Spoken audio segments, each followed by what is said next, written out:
ગીર સોમનાથ જિલ્લાના સૂત્રાપાડા તાલુકાના કદવાર ગામે આવેલ ખોડી રાણના પાદર તરીકે ઓળખાતો વિસ્તાર ત્યાં આવેલ છે માં ખોડિયારનું મંદિર. આ મંદિરનું સંચાલન એક સાધ્વી તરફથી ઘણા વર્ષોથી કરવામાં આવે છે. અહીં દર વર્ષે ખોડિયાર જન્મ જયંતીની ખાસ ઉજવણી કરવામાં આવે છે અને આ ઉજવણીમાં ઘણા ભાવિક ભક્તો આવે છે. આ જગ્યા ઉપર અનેક પ્રકારની સામાજિક સેવાઓ કરવામાં આવે છે, જેમ કે બહારથી આવતા લોકો માટે અન્નક્ષેત્રમાં ચલાવવામાં આવે છે.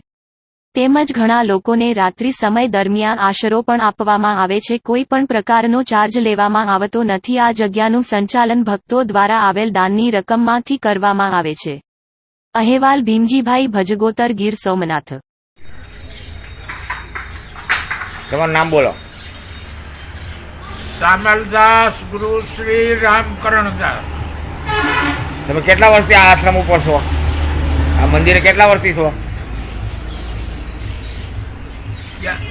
મારું નામ તો બધા મને માતામાં તરીકે કહે છે. બરાબર. તમે આ ગામમાંથી આવ્યા એટલે કેટલા વર્ષ થયા? આ જે દિવસે આ ફેક્ટરીનો પાયો નખાડો ને તે દિવસે છે. 1985માં. હા. બરાબર. તમારી અત્યારની સેવાઓ કયા પ્રકારની છે ને કઈ છે? સેવા જો અહીંયા ખોડિયાર મંદિર બન્યું, મહાકાળી મંદિર બન્યું, જગ્યાનો વિકાસ કર્યો. આવ્યા ગયા સાધુ સંતને રોટલો આપીએ, ગાંડા ગેલાને, અભ્યાગતને. દર વર્ષે અમારે કામે તું ખોડિયાર જયંતિનો અવસર મનાવીએ. આ જગ્યા નિર્વાહ કરવા માટે તમે શું કરો છો? નિર્વાહ કરવા તો મહેનત જોવા જે ભાઈઓ આ ખારવા બંદરના છે એ બિચારા મદદ કરે, એ આ દર્શન કરવા આવે, 5 પૈસો દાન પૂર્ણ કરે. એમાંથી આ જગ્યા બધી વસાવી છે.